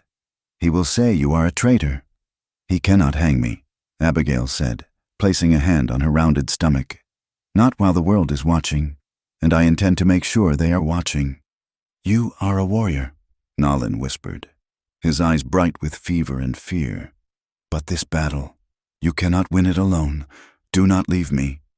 Abigail knelt beside him. She brushed the hair back from his hot forehead. I am also a warrior in my own way. Nayland, you fight with the rifle. I fight with the truth. If I stay, we all die. If I go, we have a chance. She kissed him. It was a desperate, salty kiss. Then she mounted the mare and rode out before he could summon the strength to stop her. The ride to Fort Bowie was a journey through a landscape of tension. Every shadow looked like a soldier. Every snap of a twig sounded like a gunshot. Abigail rode openly, keeping to the main wagon road. She wanted to be seen. She wanted witnesses. When the wooden palisades of the fort came into view, the sentries shouted in alarm. They raised their rifles, expecting a raid. What they saw confused them a lone rider, dressed in Apache skins, but with the braided hair and pale face of a white woman. Hold fire, a sergeant bellowed. Abigail rode straight to the main gate. She sat tall in the saddle, despite the exhaustion that dragged at her bones. I am Abigail Whitlow, she announced, her voice ringing clear in the thin air. I am a citizen of the territory. I wish to speak to the commander. The gates groaned open. She rode into the parade ground. It was a different world from the starving camp. There was the smell of roasting beef, the sound of a blacksmith's hammer, the sight of well-fed horses. The injustice of it burned in her throat like bile. Soldiers stopped their drills to stare. They looked at her buckskins, her darkened skin, the knife at her belt. They whispered, the captive, the traitor, the savage lover. Captain Harlan Voss stepped out onto the porch of the headquarters. He was wiping his mouth with a napkin, having just finished a midday meal. When he saw her, his eyes narrowed, and a flicker of genuine surprise crossed his face. He had expected to hunt her down, not have her ride into his stronghold. Well, Voss said, descending the steps, the prodigal daughter returns. I assume you have come to your senses and are ready to identify the hostiles who held you.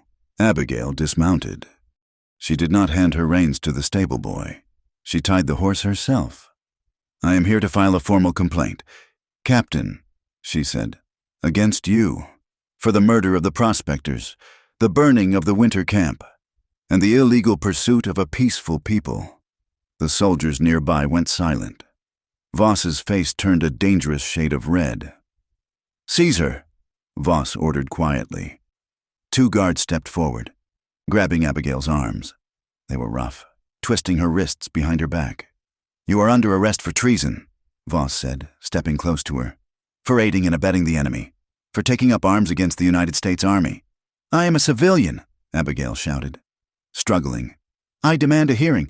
You are a spy, Voss hissed, close to her ear. And spies hang? Then hang me, Abigail challenged him, thrusting her stomach forward. Hang a pregnant woman in the middle of the parade ground. Do it, Harlan. Let every man here see what kind of hero you are. Voss flinched. He looked around. The enlisted men were watching. Private James Collins, the young soldier who had once looked at her with pity, was standing near the water trough, his face pale. Voss knew he could not execute her. Not here, not yet. Throw her in the stockade, Voss commanded. And if she speaks a word to anyone, gag her. The cell was a small, windowless room at the back of the guardhouse. It smelled of unwashed bodies and damp earth. They took her knife. They took her saddlebags. But they did not strip-search her, perhaps out of some lingering Victorian modesty, or perhaps because Voss assumed a savage woman carried nothing of value.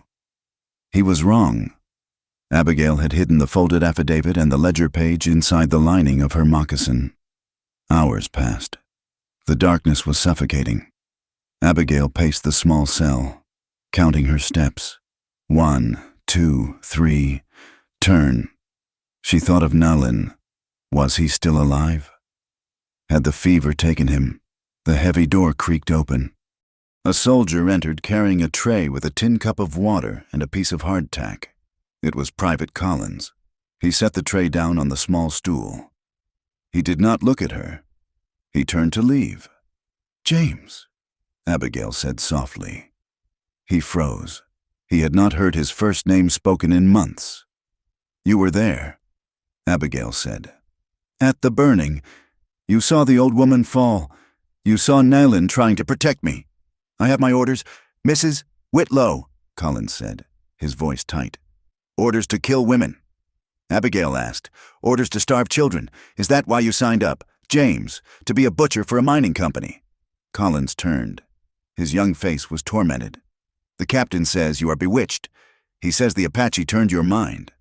"Look at me," Abigail commanded. "Do I look bewitched, or do I look like a woman who is tired of watching good men die for bad reasons?" She reached into her moccasin and pulled out the papers. She unfolded the affidavit signed by Thomas. "This is proof," she said. "Proof that Voss is taking money from the Silver Syndicate. Proof that he started this war for profit. If this gets out, he is finished."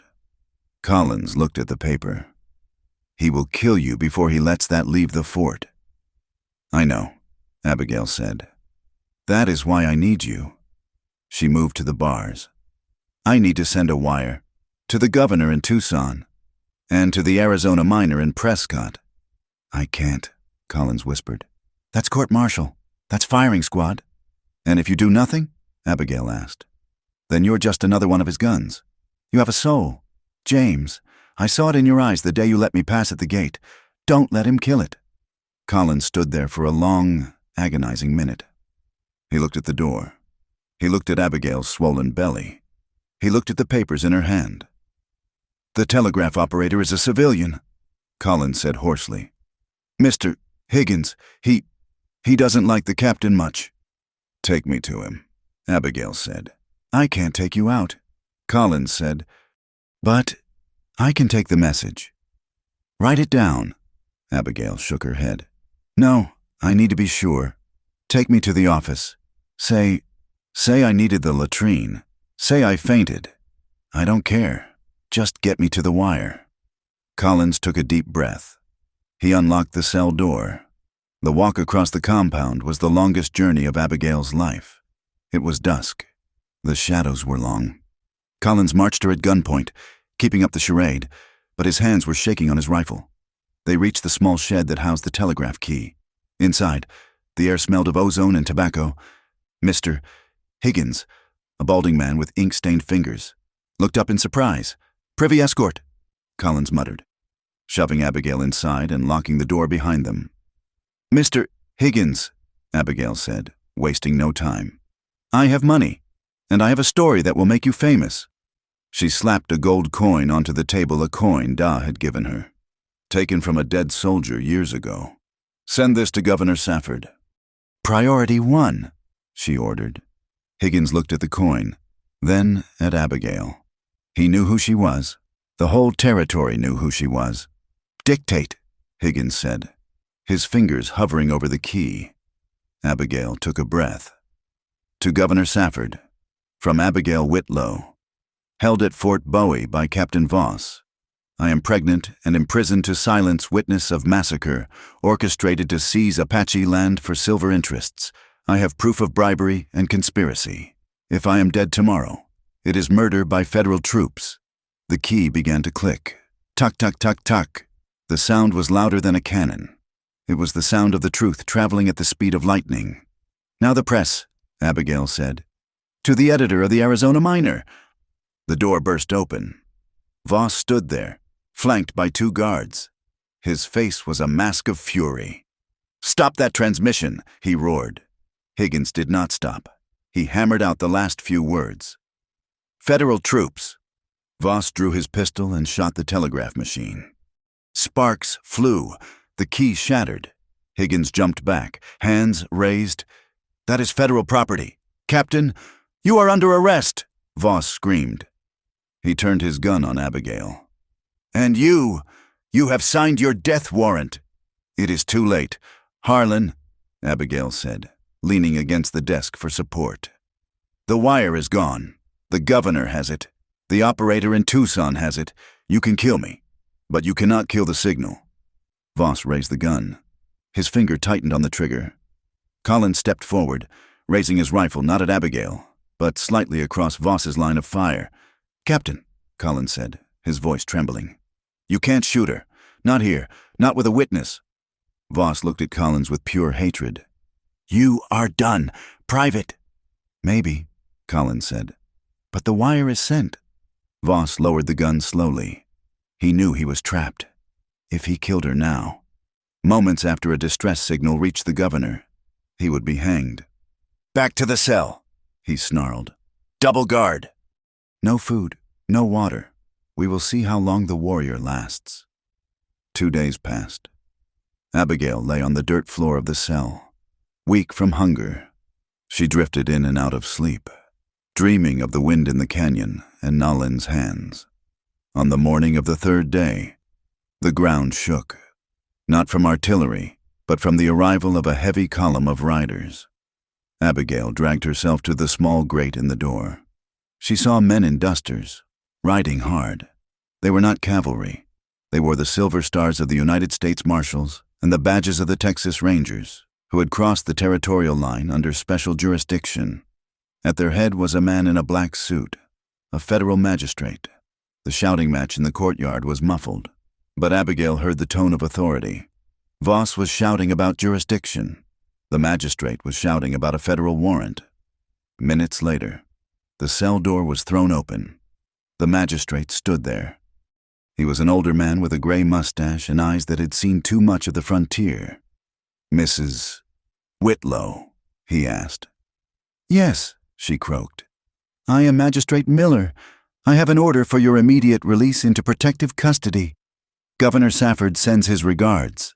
Abigail tried to stand, but her legs failed her. Collins, who had been standing guard, dropped his rifle and caught her. I've got her, Collins said. As they led her out into the blinding sunlight, Abigail saw Voss. He was standing on the porch, stripped of his belt and saber. He was under arrest pending an inquiry. He looked at her with eyes that promised nothing but vengeance. This isn't over, he mouthed. Abby ignored him. She turned to the magistrate. I need a horse. I need to go back. Mrs. Whitlow, the magistrate said gently. You are malnourished. You need a doctor. I need my husband, Abigail said. And I need to bring the Apache leaders to the table. You want peace, I can give you peace. But only if I go back now. The magistrate looked at her, at the fire in her eyes that no prison could extinguish. I will give you an escort to the edge of the canyon, but we cannot enter. The mood is too volatile. I will go alone from the edge, Abigail said. She rode back to the mountains that evening. She carried food, bandages, and a document signed by the magistrate promising a ceasefire and a safe conduct conference at the old stagecoach station in 3 weeks. The return to the camp was not the triumphant entry she had hoped for. The silence was heavy. As she rode into the circle of wickiups, no children ran to greet her. The people sat by low fires, their faces streaked with ash and mourning. Aita came out to meet her. She looked older, her face drawn. Where is he? Abigail asked. Sliding from the horse, her heart seizing in her chest. He lives, Aita said, but the sickness is deep. Abigail rushed to the shelter. Nayland was lying on the furs. He was unconscious, his skin burning to the touch.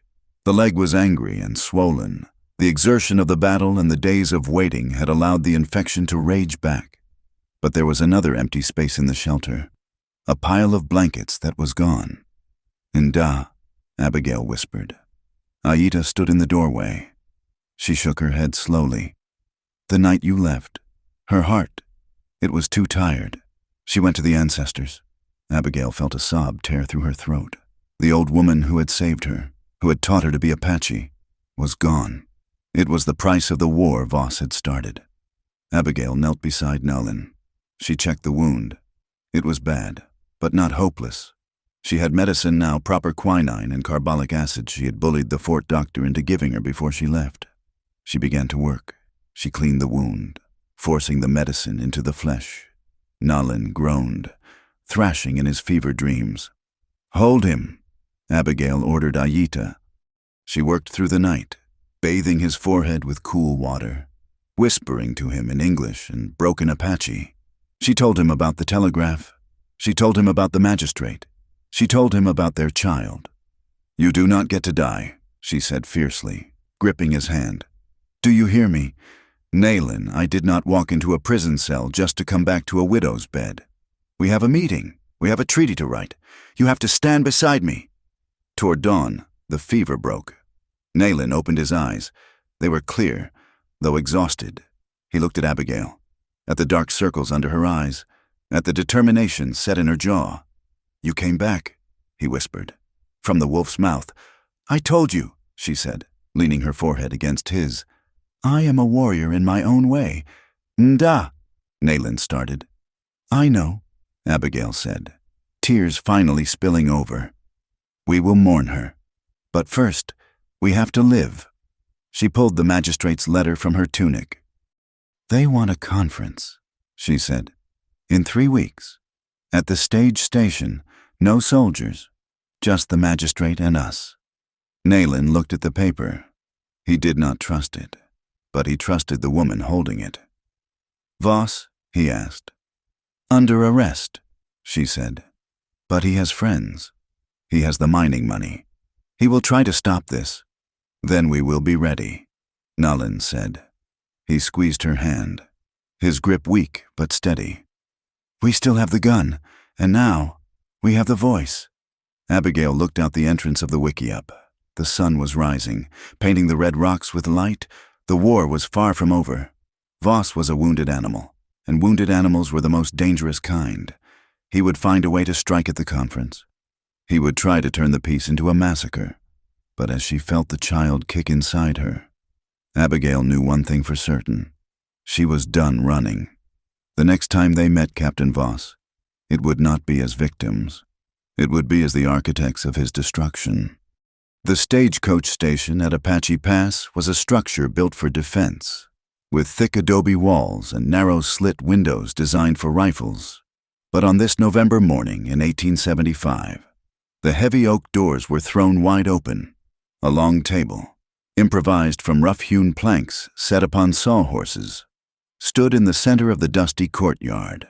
On one side sat Magistrate Miller and a weary-looking colonel from the Department of the Arizona Territory. On the other side sat the elders of the Mescalero and Chiricahua bands, their faces painted not for war, but with the white clay of mourning and negotiation. Standing between them was Abigail Whitlow. She wore neither the blue calico of her past nor the full buckskins of her exile, but a combination of both.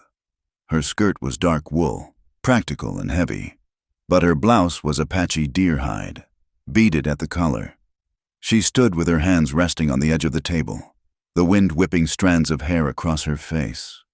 Behind her, leaning on a cane but standing upright, was Nalin. He wore no weapon openly, but his eyes scanned the perimeter of the station with the vigilance of a hawk protecting its nest. Captain Harlan Voss sat at the far end of the table, stripped of his command sword but still wearing his uniform. He was technically under inquiry, but his influence ran deep, and he had demanded the right to face his accusers. He looked calm, almost bored, tapping a finger against the wood.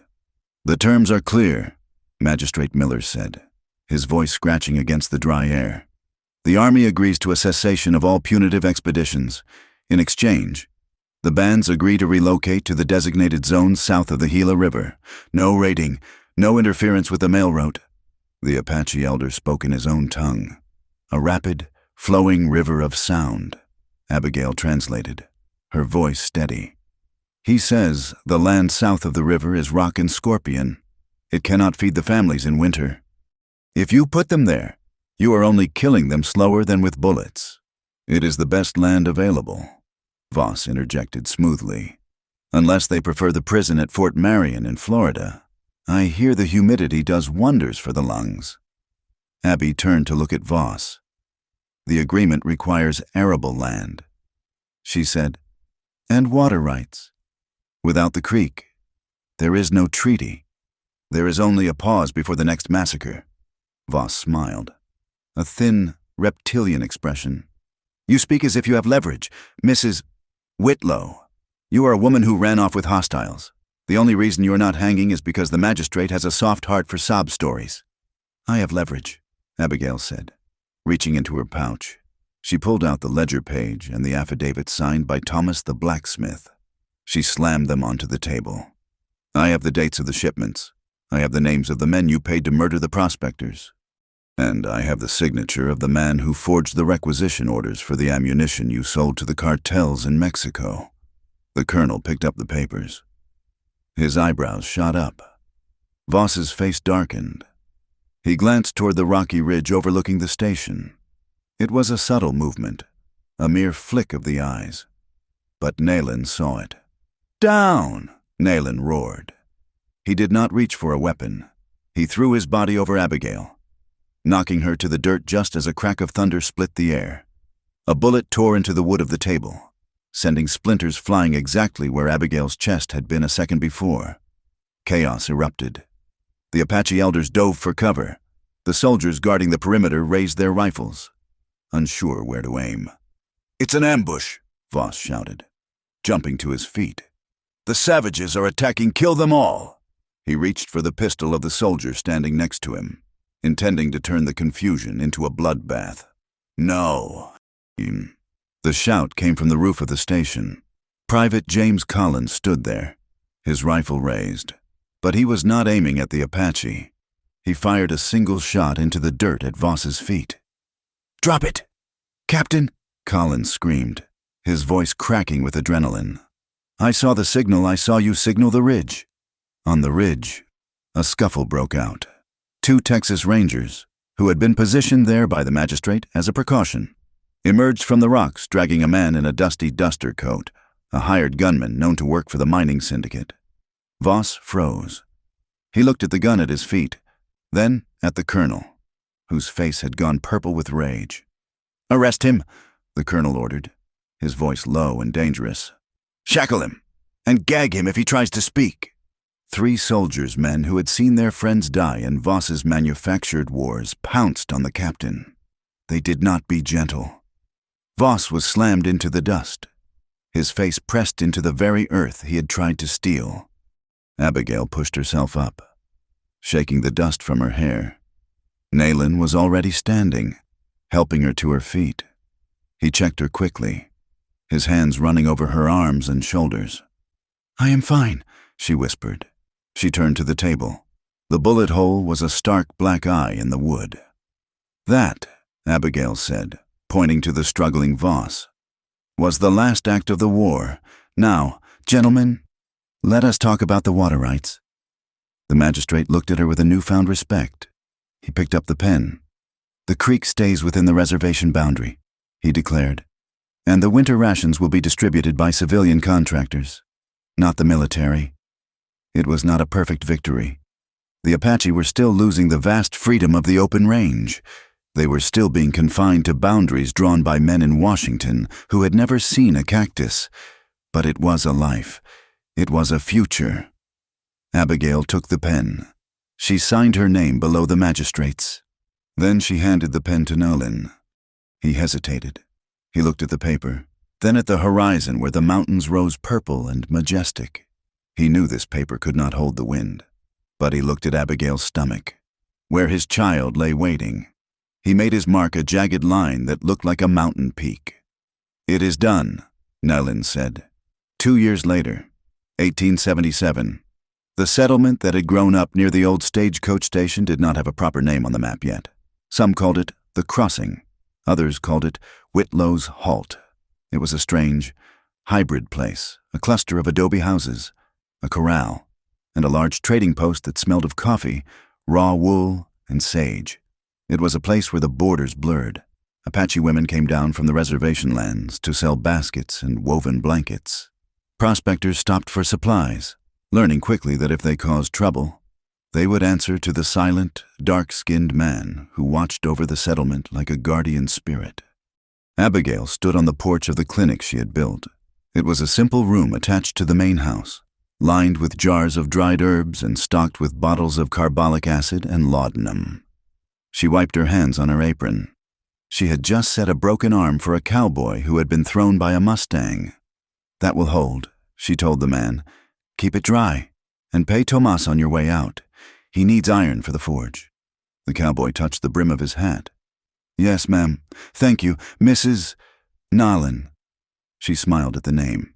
It was not how the town would have addressed her years ago, but here, it was a title of respect. She walked out into the sunlight. The desert was blooming after the winter rains, a carpet of yellow and purple flowers stretching toward the mesas. A child came running across the yard. He was a sturdy boy of 18 months, with hair as black as a raven's wing and eyes that held the blue of the summer sky. He wore a miniature buckskin tunic and ran with a joyous, tumbling gait. "Mama!" he shrieked, holding up a lizard he had caught. "Careful, Coo," Abigail said, scooping him up. Coo meant cloud in Apache, a bringer of rain and life. "Put him back. He has a family, too." Nayland came around the corner of the corral. He had filled out in the last 2 years. The gaunt, starving warrior was gone, replaced by a man of solid muscle and quiet authority. He wore canvas trousers and a cotton shirt, but his moccasins were traditional, and his hair was still long. He was leading a team of mules that had just brought supplies from Tucson. He stopped when he saw them, dusting his hands on his pants. He walked over and took the lizard from the boy, setting it gently on the railing where it scurried away. Then he took the boy from Abigail's arms, tossing him into the air until Coo shrieked with laughter. "Did the mules behave?" Abigail asked. "Better than the driver," Nayland said, a small smile playing on his lips. "He wanted to camp in the dry wash. I told him if he did, he would wake up swimming. He listened." Nayland set the boy down, letting him run back to his toys. He stepped closer to Abigail, blocking the sun. "Voss died," he said quietly. Abigail stiffened. "When?"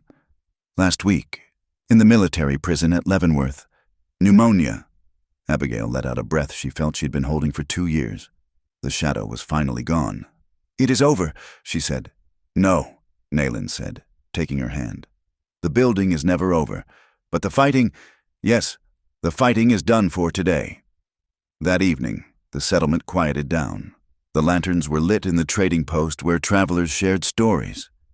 The wind whispered through the sagebrush, a peaceful, rustling sound. In their bedroom at the back of the house, Abigail sat by the window.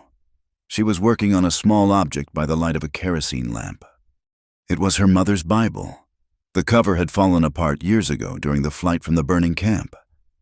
Abigail had saved the pages. Now, she was sewing them into a new cover, a soft sleeve of deer hide. On the front, she was beating a cross, but the cross was stylized, surrounded by the 4 sacred directions of the Apache faith. Nayland entered the room. He had washed the dust of the trail from his skin. He wore only his trousers. He stood behind her, watching her hands work the needle. "2 gods," he murmured, touching the beadwork. "One truth," Abigail replied, "that we are supposed to take care of each other."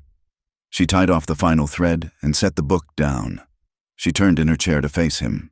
Nayland looked at her. He looked at the faint scars on her hands from the work she did every day. He looked at the silver streak that had appeared in her hair, a mark of the terror they had survived. He knelt before her, placing his hands on her waist. "Do you remember the storm?" he asked. "The night of the buffalo hunt?" "I remember," Abigail said softly. "I remember you said you would wait until I was not shaking." Nayland ran his hands up her sides, feeling the warmth of her skin through the cotton of her nightgown. "Are you shaking now, Abby?" Abigail reached out and traced the line of his jaw, the scar on his forehead where the soldier's rifle had struck him. "No," she whispered. "I am steady as a rock." He leaned in and kissed her. It was not the desperate kiss of the battlefield, nor the tentative kiss of the cave. It was the deep, slow kiss of a man who knows he is home. It tasted of patience and a love that had been forged in fire. He lifted her from the chair and carried her to the bed.